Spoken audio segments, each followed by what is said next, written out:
Hi,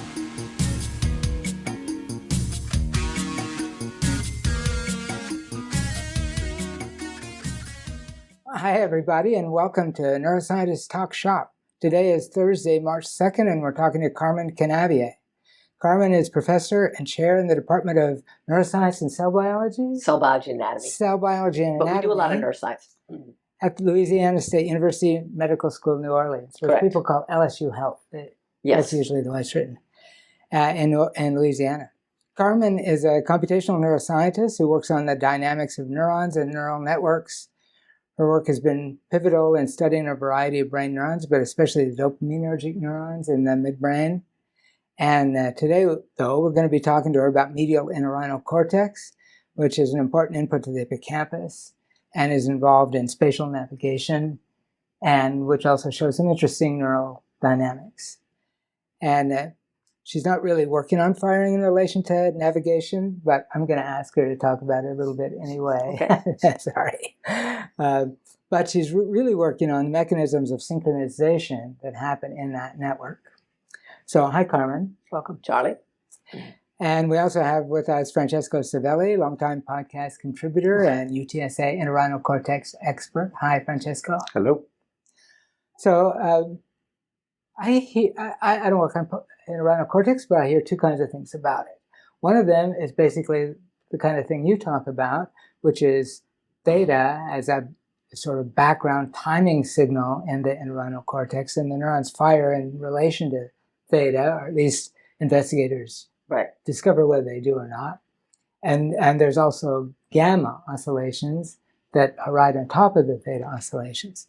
And so that is a kind of single cell kind of way of thinking, although the network is there because theta is a network phenomenon. And it is looking at a relatively short time scale in the sense that the theta is only 10 hertz or 8 hertz or something like that. And so it's only 100 milliseconds or 125 milliseconds. And the other way that people talk about the entorhinal cortex is really about spatial navigation in animals. Walking around in a place, we're recording the neurons, and we see the neurons fire more when the animal is doing one thing than doing another, and the neurons get categorized according to how they fire in relation to movement. So I know it's kind of, but I have both of you, you know about both those things, so I would like to understand the relationship sort of between them. Do we understand the grid cells and head direction cells and all that stuff that happens in entorhinal cortex in terms of these underlying oscillations and network dynamics? Can the network dynamics be interpreted in the context of the grid cell or the head direction cell? Well, I wanted to start with the Pastel et al. 2013 paper from Matthew Nolan's lab. They addressed that question in a modeling way. They implemented a model that has the head direction cell inputs and all the navigational inputs that set up the grid cell fields, and they superimposed theta drive on that, and that elicited nested gamma, and it was, they weren't mutually exclusive. The model implemented both.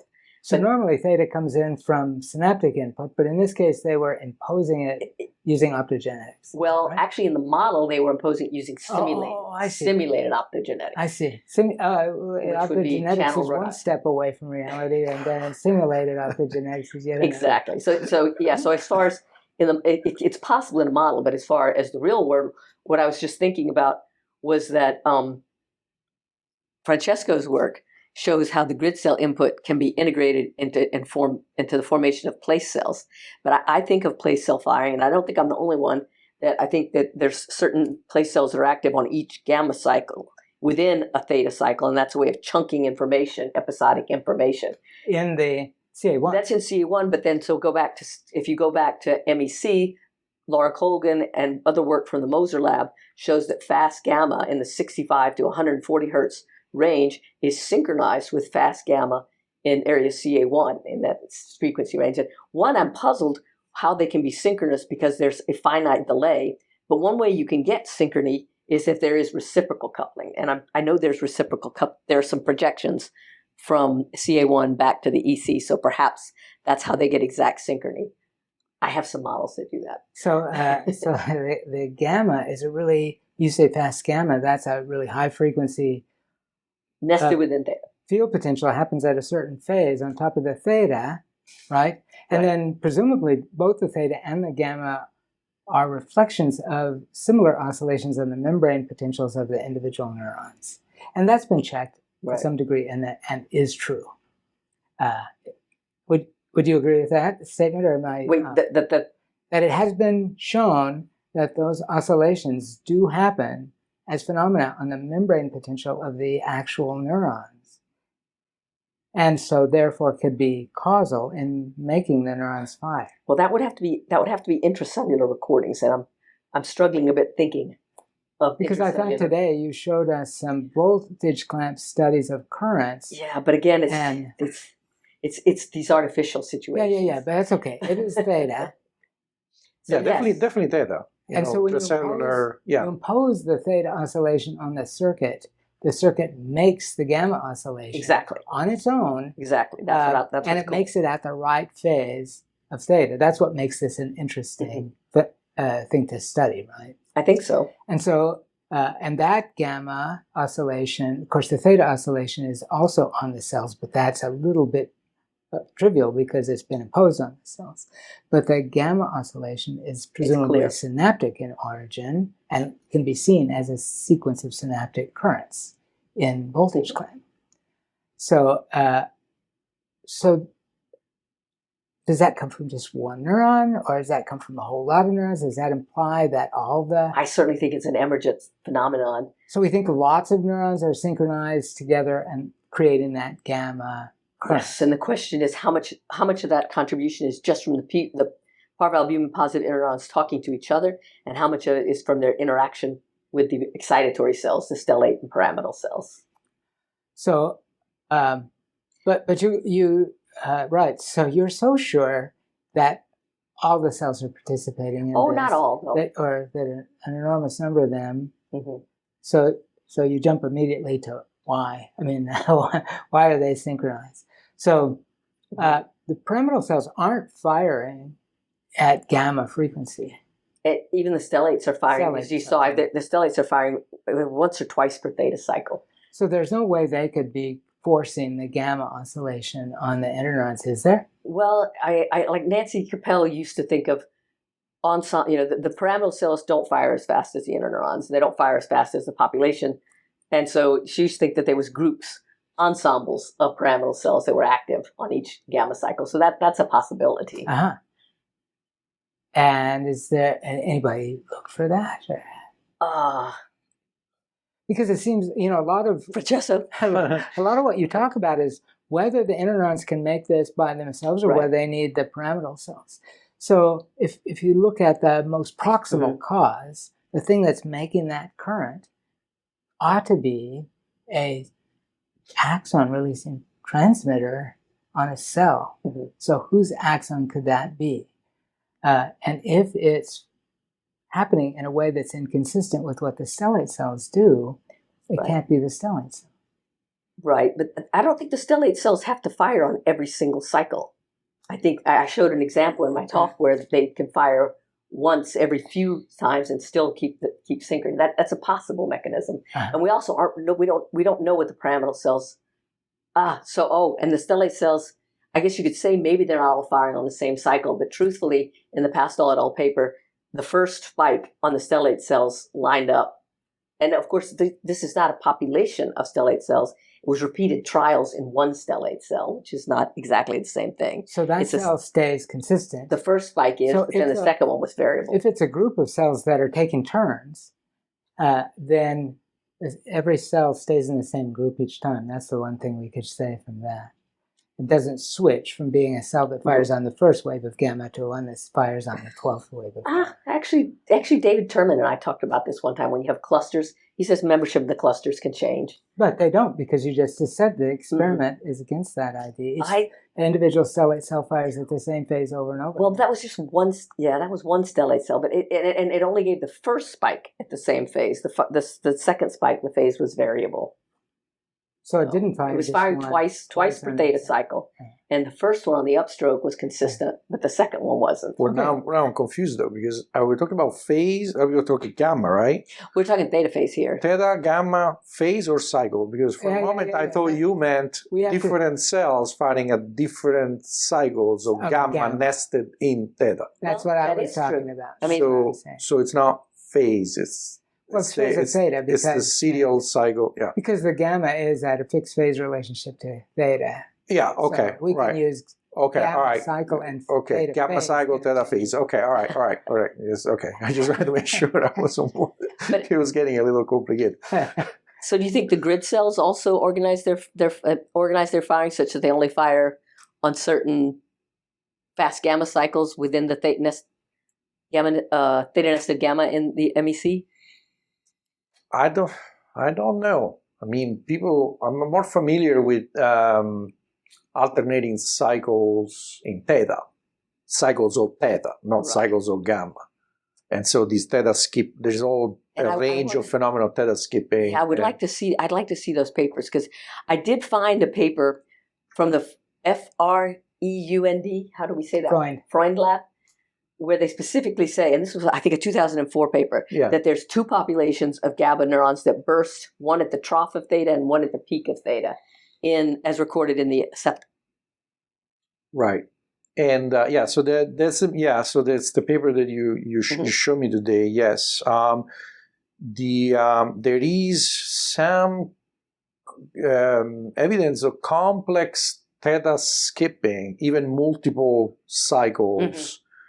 From in vivo behaving animals recordings. This was a study by King, Reche, and O'Keefe in the medial septum, diagonal band of Broca.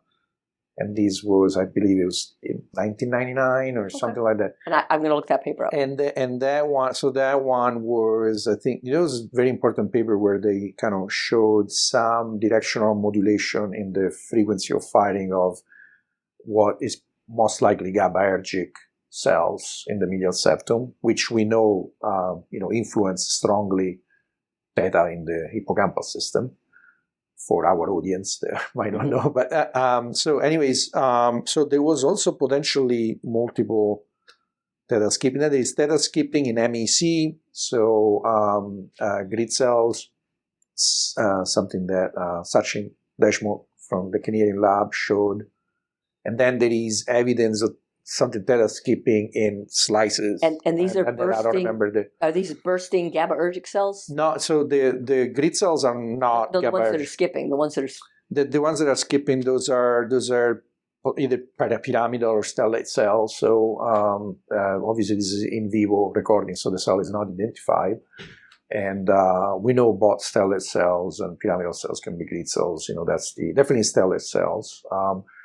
There has been some different studies whether stellate cells were grid cells and pyramidal cells were, say, other form of spatial cells and vice versa. But I think I don't know. I think the picture is probably there's not a neat mapping of functional classes of cells onto morphological classes of cells. For watching an animal navigate around in a place, we're watching a grid cell and it fires sometimes. Doesn't fire so much at others as the animal's moving around. That's what makes it a grid cell. Right. And so what are we imagining? Like when the cell's firing more, it means it fires on more theta cycles. It doesn't skip cycles as much. And when it's firing less, it skips cycles more often. Or are we imagining that the cell's firing, when it fires on every cycle of theta and just fires more spikes per cycle?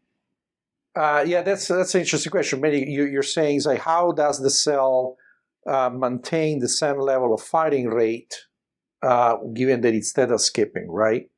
Is that the question? Well, I'm thinking the cell's firing rate is changing. We think that's functionally important. That's the most important thing. Right. And yet the cell is also firing on some phase of theta. So, and theta isn't changing its frequency very much during these movements. And so that means the only way for the cell to increase its firing rate is to fire more per theta cycle, or to fire on more theta cycles. Yeah, it can fire more spikes per theta cycle when the firing rate goes up. So that's And it what doesn't fire at all in between its hotspots, though, right? In between the hotspots, Oh, very little. the cell is nominally silent. But, Yeah, but you're right, it's still being driven by theta. It's still got just theta not, there. It's just not making it firing. right. So Yeah. So theta is a sort of a constant timing signal. It doesn't really have much to do with position.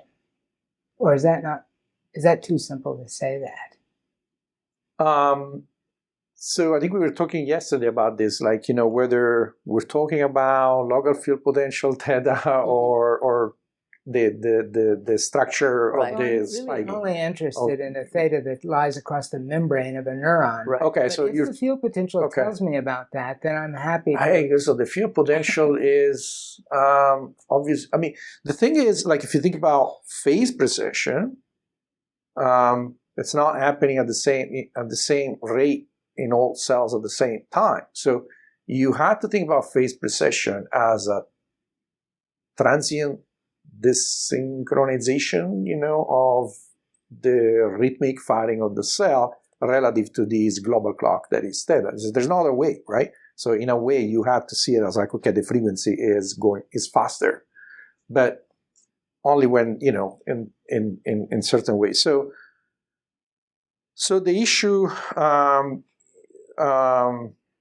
is, okay, if we're thinking about single cells, it's a big question. It's like, to what extent these theta what is encoded? But it What is sounds like the encoded? theta by itself is not enough to make them fire. It needs, when it's in its field, it's getting, what inputs is it getting when it's in its little spots, grid spots? Right, It must be getting some inputs there that it doesn't get elsewhere. Yes, so there has to be something that makes them fire. It depends on the model that you think about. So there are models in which, theta is sufficient. You just need 2 theta, and one is modulated by velocity and the other isn't.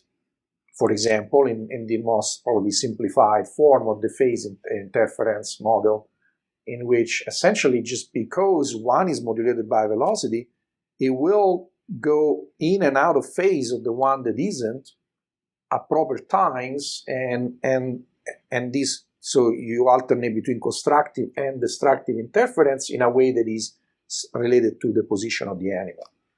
And so in that case, yes, you could say that not 1 theta, but 2 thetas make the cell fire. And I believe, if I'm going back to your question, which now it's a little lost, but I think it has to do with, what it was encoded in theta. So we need to look at theta in single neurons. And so then go back to the same kind of questions that people ask for firing rate, which is like, what is encoded in the firing rate of 1 neuron? What is encoded in the firing rate of many neurons at the same time? And how everything is coordinated? Where is the information? And if we find information there, just as observers, external observer, is actually relevant to the readout mechanisms that the brain uses. So one thing is finding information, the other thing is finding the readout mechanism, because otherwise, there might be information the brain is not really using. And so but your point is, I guess we're driving in the slice preparations. I guess we're driving it too hard because it's making it fire on every cycle.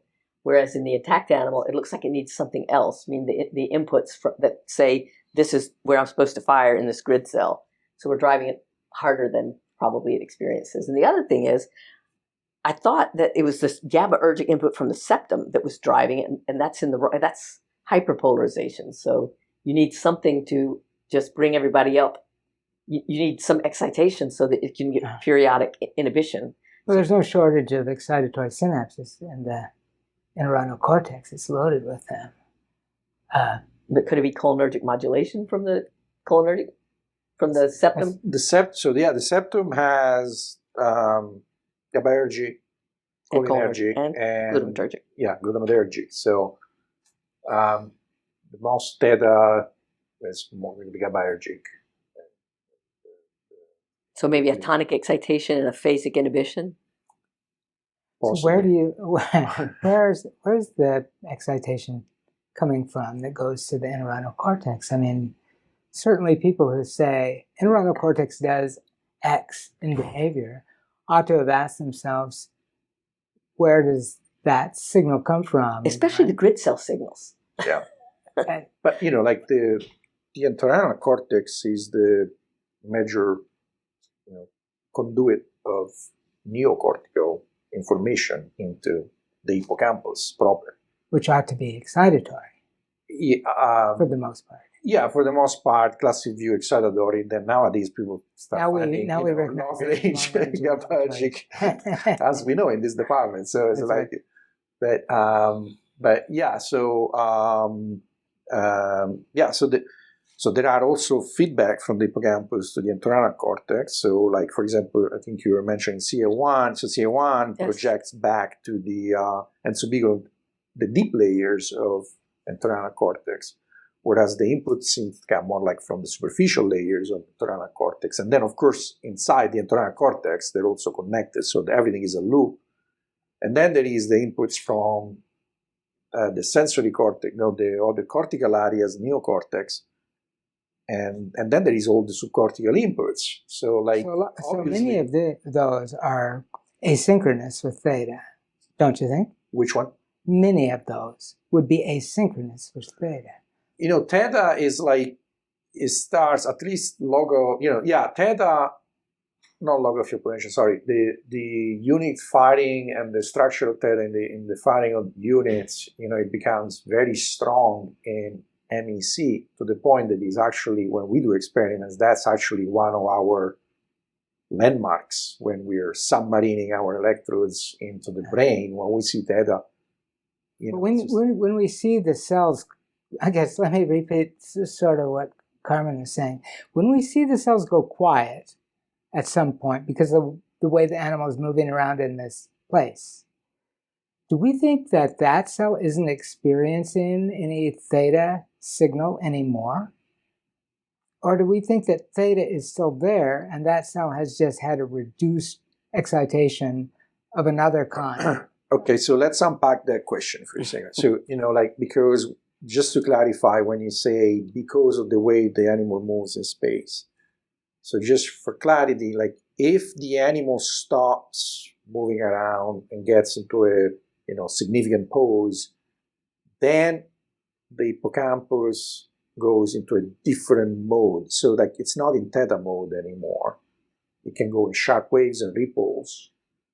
And in that case, place cells and grid cells do not fire as place cells and grid cells. So if I could look down on the entorhinal cortex, I would see places that are firing and would have theta, and other places that are not firing and where theta would not be there.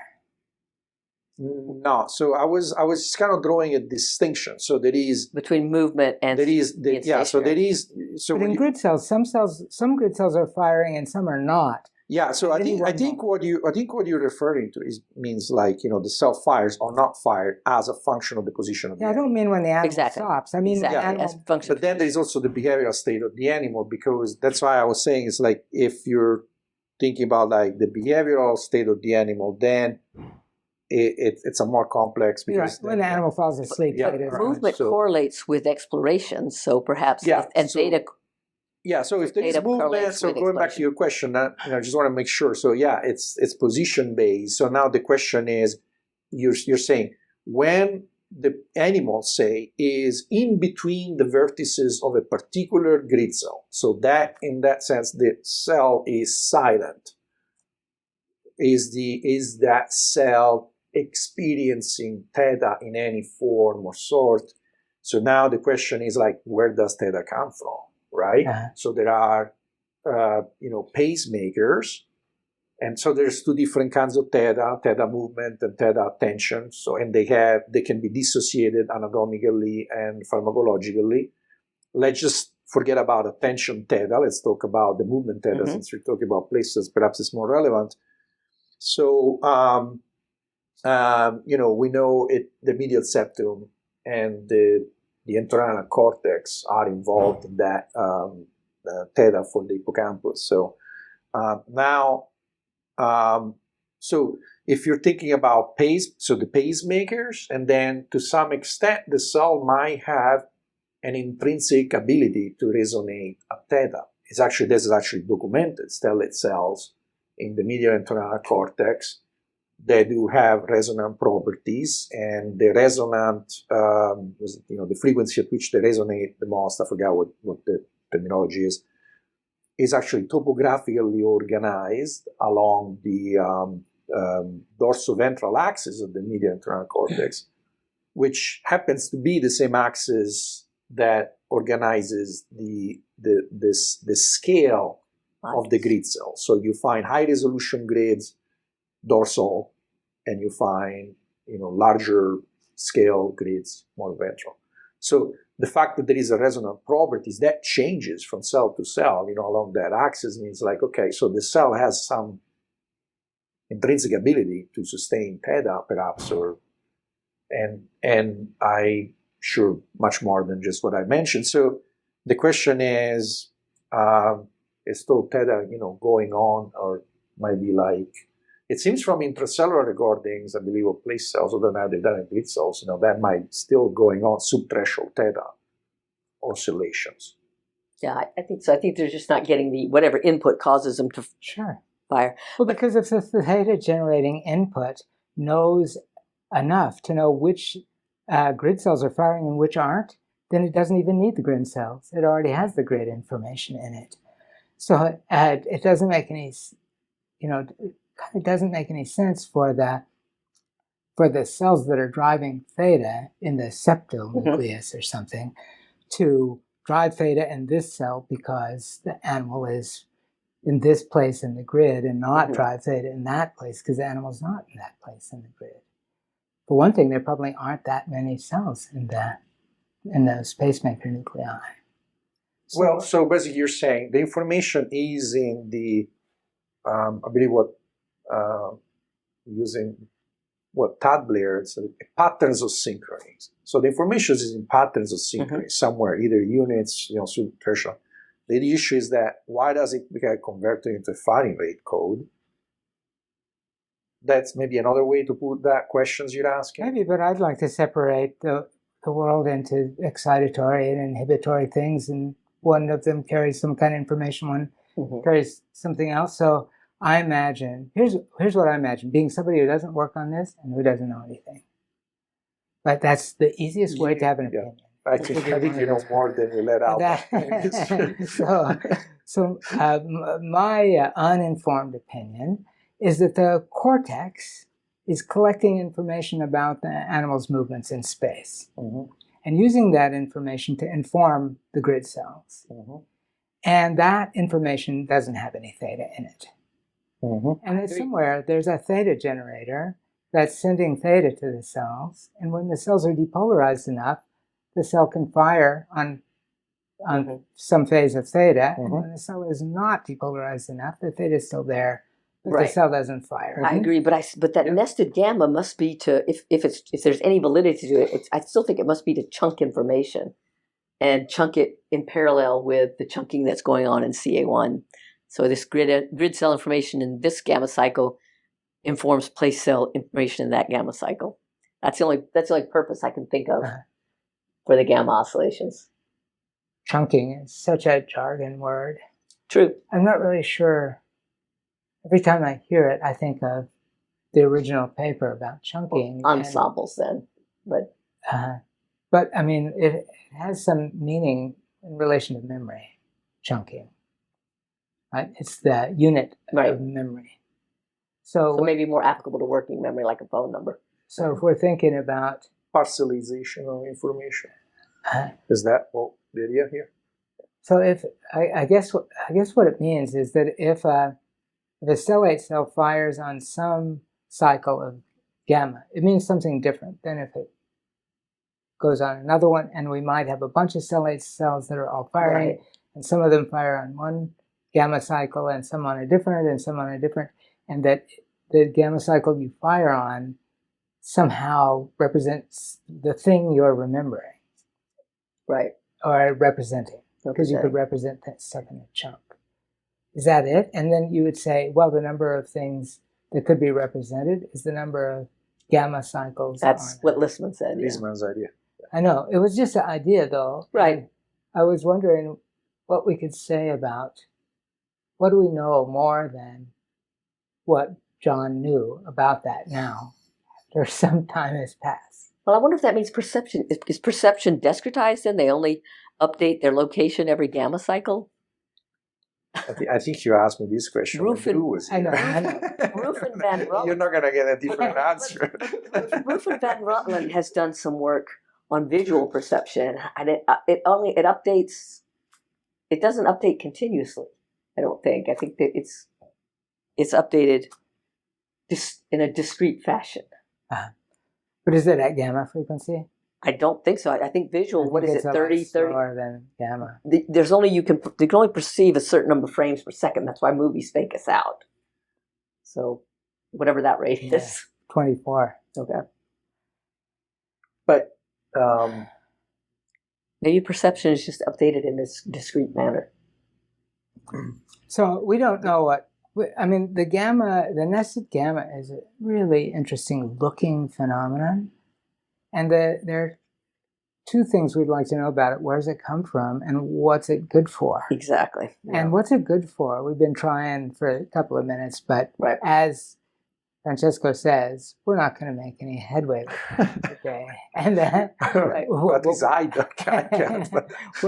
where it comes from, though, is the topic of your. And Yes. I have a question on that topic because, I think that we're looking at coupled oscillators in this artificial optogenetically driven theta.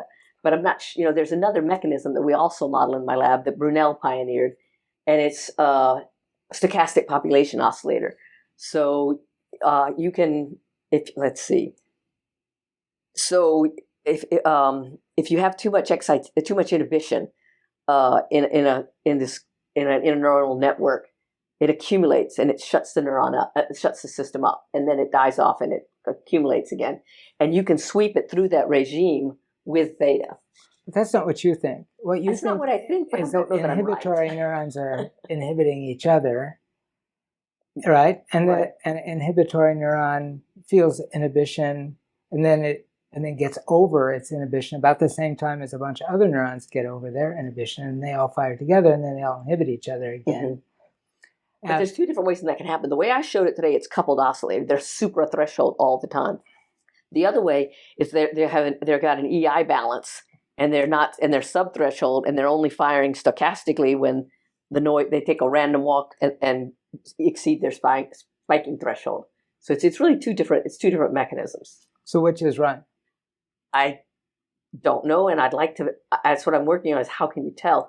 And part of the way would be in order to get that stochastic population oscillation, individual neurons have to fire at a much lower rate than the population oscillation.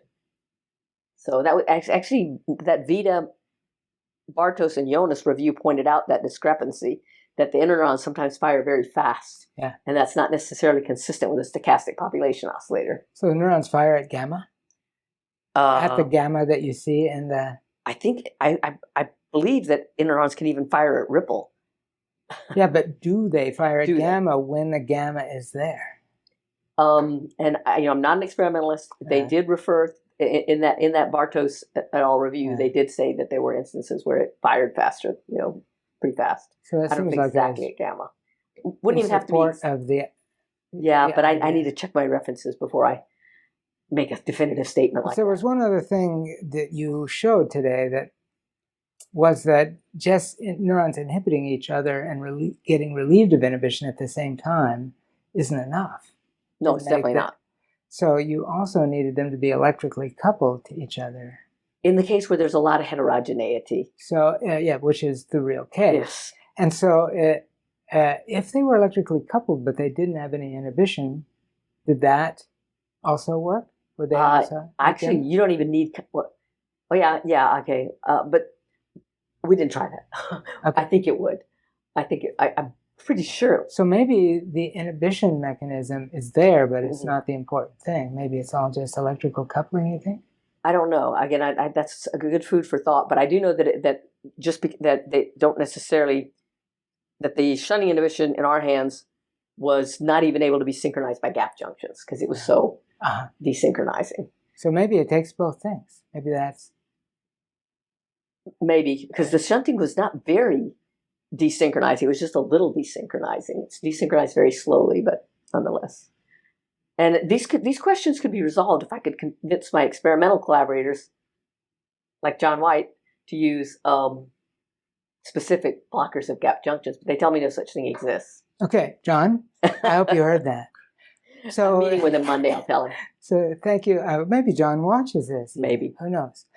So thank you very much, Carmen, for being here today. It's been really fun. And Francesco. Thank you. And this has been Neuroscientists Talk Shop.